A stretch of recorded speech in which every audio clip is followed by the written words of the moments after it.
Bismillahirrahmanirrahim. Assalamualaikum warahmatullahi wabarakatuh. Alhamdulillah. Alhamdulillahilladzi nawwara qulubana binuri ma'rifati wal yakin. Asyhadu an la ilaha illallah wahdahu la syarikalah. Wa asyhadu anna Muhammadan abduhu wa rasuluhu la nabiyya ba'da. Faqala Allah Ta'ala bil Qur'anil Karim. A'udzu billahi minasyaitonir rajim. Bismillahirrahmanirrahim. Sanurihim ayatina fil afaq wa fi anfusihim hatta yatabayyana lahum annahul haqq. Wa bil ardi ayatul lil muqinin wa fi anfusikum afalam tubsirun. Shadaqallahul azim. Bapak Ibu, saudara-saudara dan anak-anak kami jamaah tauhid yang dirahmati Allah. Sebagai seorang muslim yang mukmin yang telah mengerti, mengenal dan memahami bahwa Allah itu maha wujud dari segala sesuatu dan maha nyata dari segala yang zahir dan maha dekat dari segala yang ada ini.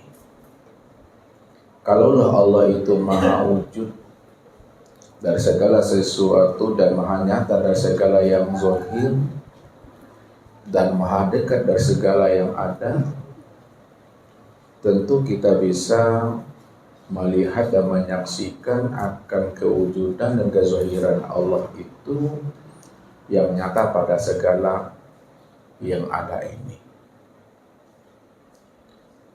Kalaulah kita tidak mampu mengenal, tidak mampu menyaksikan dan melihat Allah itu yang wujud dari segala yang ada, disitulah kita dikatakan oleh Allah sebagai orang yang buta, sebagai orang yang tuli, yang tidak akan pernah tahu untuk membaca alam dan tidak tahu pula membaca akan dirinya, sehingga dia tidak bisa mengenal bahwa alam dan dirinya ini adalah bukti atau dalil kewujudan Allah itu sebenarnya. Inilah sebenarnya yang Allah ingatkan kepada kita. Sanurihim ayatina fil afaq wa fi anfusihim hatta yatabayyana lahum annahul haqq. Kami telah memperlihatkan tanda-tanda kewujudan kami pada sekalian alam dan pada dirimu. Hatta yatabayyana lahum annahul haqq. Sehingga kamu benar-benar bisa melihat dan menyaksikan aku, sebenarnya akulah yang nyata dari segala yang ada ini. Makanya Allah katakan walinaj'alaka ayatan linnas. Sesungguhnya kami jadikan dirimu itu adalah tempat memandang akan diriku, kata Allah. Karena sesungguhnya aku inilah yang wujud pada dirimu. Nah, tapi kenapa tidak kamu perhatikan akan kewujudan dan kezahiran aku pada dirimu, kata Allah. Apa yang menyebabkan dirimu itu terhijab untuk memandang dan mengenal serta memahami akan rahasia diriku? Ini selalu Allah bertanya kepada diri kita ini. Ya ayyuhan nas, ma gharraka bi rabbikal karim. Wahai sekalian manusia, wahai jantung hatiku, kata Allah. Apa sebenarnya yang menghalangi dirimu sehingga dirimu itu selalu terhijab untuk mengenal, menyaksikan akan diriku? Allazi khalaqaka fasawwaka fa'adalak. Padahal sebenarnya, kata Allah, akulah yang menjadikan dirimu dari tidak ada lalu menjadi ada, kemudian kembali lagi kepada tiada. Tapi kenapa kamu belum mengenal akan diriku, kata Allah? Dulu kamu tidak ada, sekarang menjadi ada. Aku zahirkan kamu. menjadi bayi, menjadi balita, remaja, dewasa.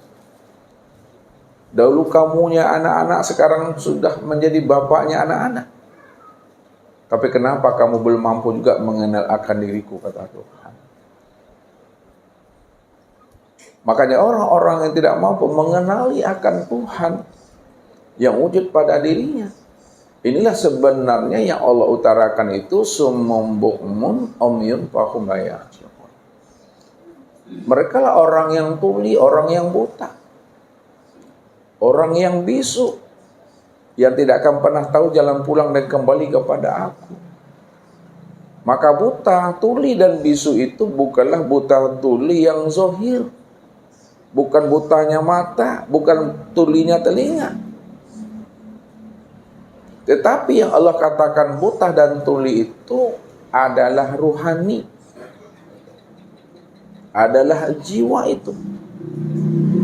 Ini yang Allah katakan dalam surat Bani Israil ayat 72. Wa man kana fi hazil a'ma fa huwa fil akhirati a'ma wa adallun sabila. Barang siapa yang buta di dunia, kata Allah, maka aku pastikan dia juga buta di akhirat. Wa adallun sabila. Maka dialah orang yang termasuk orang yang tersesat. Tersesat yang bagaimana yang dikatakan Allah? Ulaika fi dhalalim ba'id. Sesatnya itu sangatlah jauh, kata Allah. Makanya kalau kita dikatakan Allah buta, yang membuat kita ini tersesat, tidak tahu jalan pulang dan kembali kepada Allah, maka kita pahami yang buta itu bukanlah buta mata zahir tadi, bukanlah tuli telinga yang zahir ini. Mata zahirnya melihat, telinga zahirnya itu mendengar, kalam zahirnya ini mampu berkata, berbicara. Namun yang dikatakan Allah itu buta, ini yang diterangkan Allah dalam surah Al-Hajj ayat 46. Fa innaha la ta'mal absar walakin ta'mal qulub allati fi sudur. Sesungguhnya yang aku katakan buta itu, kata Allah, adalah butanya mata hatimu, butanya kalbumu, ruhanimu.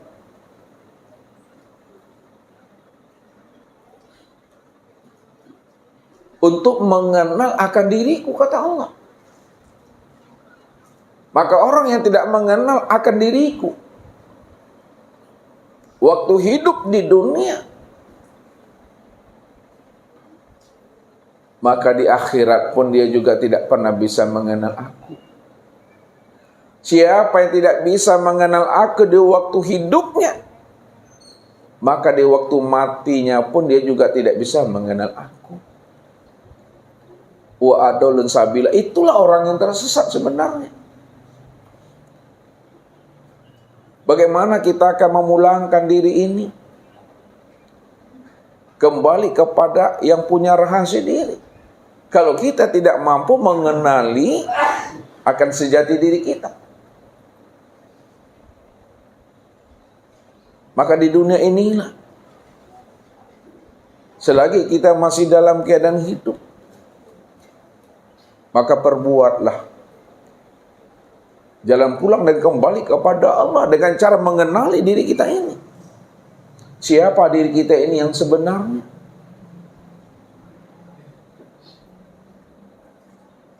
Sebab kalau kita sudah mengenali siapa diri kita, siapa sejati diri kita, siapa rahasia diri kita, insya Allah jalan pulang dan kembali itu betul-betul terang, Bapak Ibu. Jelas kembalinya. Inilah orang yang mengenal. Makanya di dalam kaji selalu Ustaz sampaikan, di mana datangnya situ pulang kembalinya, di mana hilang situ dicari. Kok yo datangnya awak dari Tuhan, tentu pulang dan kembalinya kepada Tuhan. Tapi pulang dan kembali kepada Tuhan itu pulang dan kembali yang seperti apa? Itu yang mesti dipahami. Bapak Ibu dari rumah menuju majelis, lalu pulangnya tentu balik lagi ke rumah. Apakah seperti itu yang dikatakan pulang dan kembali untuk mengenal akan Tuhan itu? Kalau contoh benar seperti itu. Tapi makna yang sebenarnya kembali dan pulang kepada Allah itu bukanlah seperti yang kita pikirkan. Seperti saat malam ini. Datang dari rumah, kembali balik ke rumah. Itu kan kias. Itu ucapan lafaz dan kata-kata. Namun yang kita ambil pahamnya itu di balik makna ucapan lafaz dan kata-kata itu.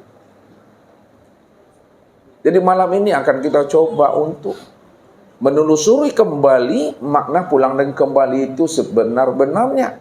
Makna yang hakikinya itu yang bagaimana. Karena di dalam Al-Quran itu dikatakan Allah, Inna lillahi wa inna ilaihi raji'un. Sesungguhnya dirimu asalnya dari Allah, pasti pulang dan kembali kepada Allah. Dirimu itu asalnya Tuhan, kembalinya tetap jadi Tuhan. Kalaulah diri kita ini asalnya Allah dan kembali kepada Allah, diri kita ini asalnya Tuhan dan kembali tetap jadi Tuhan. Kembalinya itu yang mesti kita pahami. Ada kembali secara syariat, ada kembali secara hakikat. Ada mati secara syariat, ada pula mati secara hakikat. Orang selalu mengatakan kalau sudah berpisah ruh dengan jasad, disitulah baru mendapatkan dia panggilan atau sebutan almarhum. Tapi kalau belum mati dia, belum berpisah ruh dengan jasad, belum mendapatkan gelar almarhum. Berbeda pahamnya Bapak Ibu. Berbeda maknanya secara hakikat. Kalau secara hakikat itu, mati sebelum berpisahnya ruh daripada jasad ini. Mati sebelum habisnya usia umur. Mati sebelum habisnya usia umur, sebelum berpisahnya ruh dengan jasad, itu yang dikatakan mati di dalam hidup. Mati di dalam hidup itu maksudnya matinya rasa keakuan diri kita ini yang merasa diri kita ini yang wujud. Merasa diri kita ini yang melihat, mendengar, berkata, mengetahui, berkuasa, berkehendak dan hidup. Rasa keakuan diri yang merasa itu yang mesti mati sebelum habisnya usia umur, sebelum berpisahnya ruh dengan jasad itu. Kalau sudah mati rasa keakuan diri kita ini sebelum habisnya usia umur, disitulah kita mendapatkan gelar almarhum itu. Almarhum itu orang yang dirahmati Bapak Ibu. Tapi kalau kita belum mati, rasa keakuan diri kita ini belum mati, belum fana. Bukan almarhum panggilannya, tapi al-mal'un, orang yang dilaknati Allah. Walaupun mati secara syariat, ruhnya berpisah daripada jasad, tapi kalau dia tidak mengenal yang hidup itu siapa, dia tidak mengenal yang wujud itu siapa, dia tidak mengenal yang mendengar, yang berkata, yang mengetahui, berkuasa dan berkehendak itu siapa, tetap dikatakan al-mal'un, bukan almarhum. Kalau disebut juga namanya almarhum, itu namanya racun, nama merek madu namanya. Mereknya madu, tapi si dalamnya racun tuh. Awak mengecekkan awaklah almarhum yang dirahmati Allah. Tapi dalam pandangan Allah, kamu belum almarhum. Kamu masih al-mal'un, kata Tuhan. Kalau bahasa syariatnya, jangan kita mengaku diri kita ini hamba Allah. Kalau Allah belum mengatakan kita ini menjadi hambanya. Kalau Allah sudah mengatakan diri kita ini menjadi hambanya, barulah di situ dapat gelar kita ini hamba Allah. Mengaku-ngaku itu tak boleh. Apa betul kita ini hamba Allah? Atau hamba dunia, hamba nafsu, hamba diri? Pengakuan itu yang berbahaya, Bapak Ibu. Maya rancak meraso pandai atau pandai meraso, Bapak Ibu? Pandai meraso yang rancak daripada meraso pandai.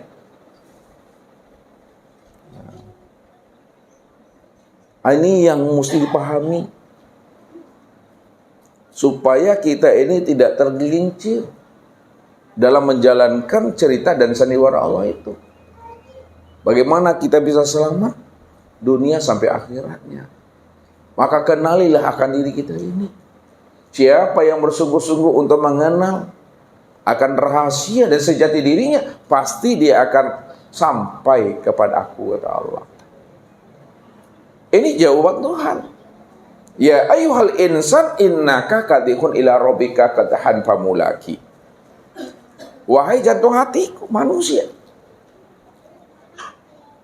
kamu telah bersungguh-sungguh untuk mengenal akan diriku. Pasti satu saat kamu akan mengenal aku, kata Allah. Aku sebenarnya yang memperkenalkan akan diriku kepada dirimu. Kalau Allah memperkenalkan dirinya kepada kita, walaupun amal kita sedikit, ilmu kita sedikit, kita baru belajar. Tapi kalau Allah yang nondak, Bapak Ibu, Allah yang pingin sesuatu yang tidak mungkin, tidak diterima akal dan rasio, menurut Allah mungkin diterima akal dan rasio itu. Karena Allah di situ yang berbuat dan berkehendak, fa'alu lima yurid, yahdi mayasya. Makanya Allah katakan, "Faman yahdillah fahuwal muhtadi, wa may yudlil falan tajida lahu waliyan mursida." Barang siapa yang aku beri dia hidayah, aku perkenalkan diriku kepada dirinya, aku bukakan rahasia diriku kepada dirinya, maka dialah orang yang beruntung. Dialah orang yang selamat.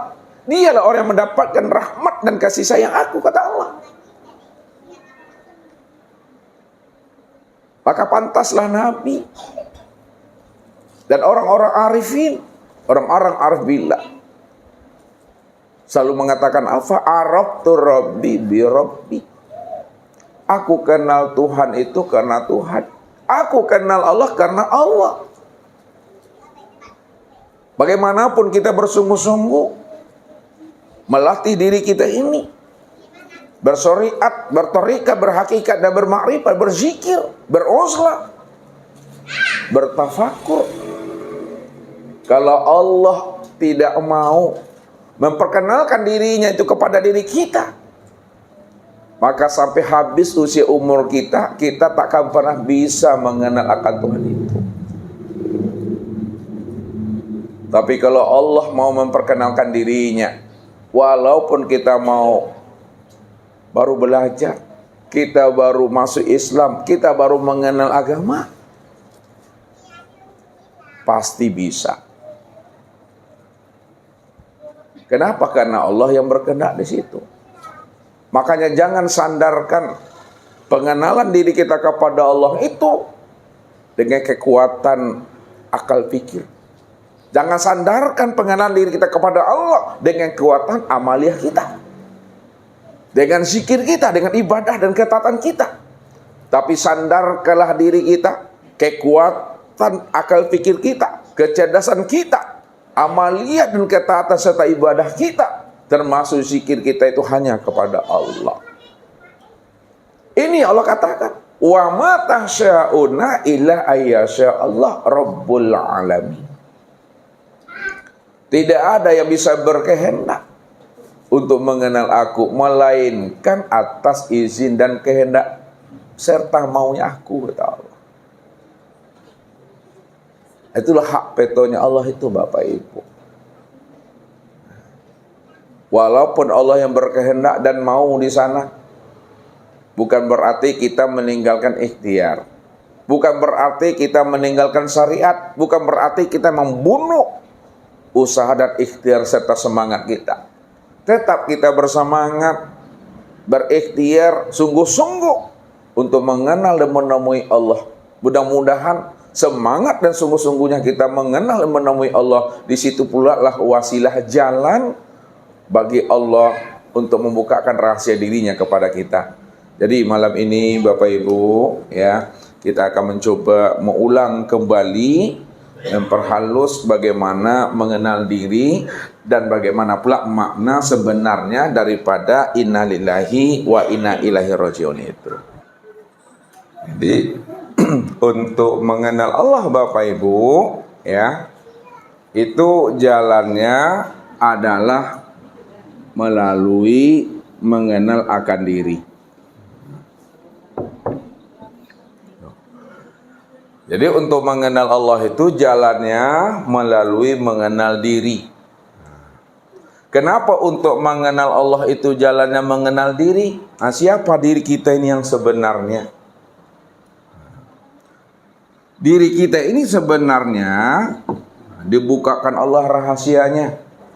Apa kata Allah tentang diri insan itu? Al-insanu sirri wa ana sirrahu.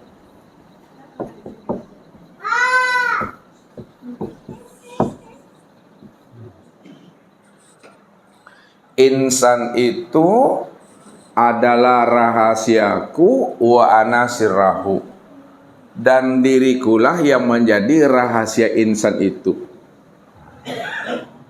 Jadi itulah sebabnya untuk mengenal Allah wajib kita mengenal akan diri. Kalau kita tidak mengenal akan diri ya, sulit bagi diri kita, jauh pemahaman kita untuk bisa sampai kepada mengenal akan Allah. Ini yang dikatakan oleh Rasul. Man talabal maula bi ghairi nafsin faqad dalla dalalan ba'ida. Barang siapa yang ingin mencari dan menemui aku, ingin mencari dan menemui Tuhan keluar daripada dirinya, pergi dia ke hutan, pergi dia ke gunung, pergi dia ke gua-gua, bahkan dia mencari aku di dasar lautan, maka yang ia temui di hutan, di gunung, di gua, dan di dasar lautan itu minimal hantu kalau tidak ulang ya. Takkan pernah dia bisa mencari dan menemui aku di gunung, di gua, di hutan belantara, karena dia tidak akan pernah bisa menemui aku di sana, kata Allah. Maka temuilah aku, carilah aku, tiliklah aku ke dalam dirimu. Zahirun Rabbi fi batni abdi. Nyatanya wujud kezahiran aku itu nyata pada batinmu. Maka di dalam kaji selalu dihantarkan oleh guru-guru kita, oleh orang-orang arif billah, baca alam pada diri, baca diri di dalam diri. Di dalam diri ada diri, di dalam diri ada rahasia diri. Di dalam rahasia diri itulah aku bersembunyi, kata Allah. Ana fi abdi, aku nyata pada diri hambaku, kata Allah. Bukankah diri kita ini adalah bukti? Bukankah diri Bapak Ibu itu adalah dalil untuk memandang dan menyaksikan kewujudan Allah yang nyata pada diri ini? Walinaj'alaka ayatan linnas, dan sungguh kami jadikan dirimu sebagai dalil dan bukti tentang kewujudan aku yang betul-betul nyata pada dirimu. Itulah bukti bagi manusia, kata Allah. Wa fi anfusikum afala tubsirun. Diriku sudah wujud pada dirimu, kenapa tidak kamu pikirkan, kata Allah. Jadi kitab untuk mengenal Allah itu, Bapak Ibu, itu namanya kitab nafsiyah. Kalau kitab nafsiyah itu Bapak Ibu, dia tidak bertulisan, tidak berhuruf, tidak berbaris. Kalau berbaris masih mendingan tuh, berhuruf masih mantap tuh. Ada hurufnya bagus gak tuh, walaupun tidak ada baris. Tapi kitab nafsiyah tak ada hurufnya, tak ada barisnya, tidak ada tulisannya, tapi bisa dibaca. Bisa Bapak Ibu memahami itu? Kitab nafsiyah itu tidak berhuruf, tidak bertulisan, tidak berbaris, tapi bisa dibaca. Itu namanya kitab nafsiyah, kitab diri. Iqra binafsi, baca dirimu. Mana kitab nafsi? Ini ya. Ya, kitab nafsiyah. Ini yang diajarkan Allah kepada diri kita. Yang diungkapkan Allah kepada diri kita. Iqra kitabaka kafa binafsikal yawma 'alaika hasiba. Baca kitabmu, baca dirimu. Cukuplah dirimu itu yang menghisap akan dirimu sendiri. Tak perlu payah aku menghisap dirimu, kata Allah. Cukup kamu menghisap dirimu sendiri. Jadi kitab di situ bukan buku, bukan Al-Quran, tapi diri ini maksudnya. Kitab yang tidak berhuruf, yang tidak berbaris dan tidak bertulisan. Itu yang disebut namanya kitab nafsiyah. Makanya untuk mengenal aku, kenali dirimu. Iqra ke dalam dirimu. Inilah suatu ilustrasi Bapak Ibu yang selalu Ustaz sampaikan. Untuk kita, supaya kita meresap ke dalam dada kita ini. Bagaimana cara untuk mencari dan menemui Tuhan.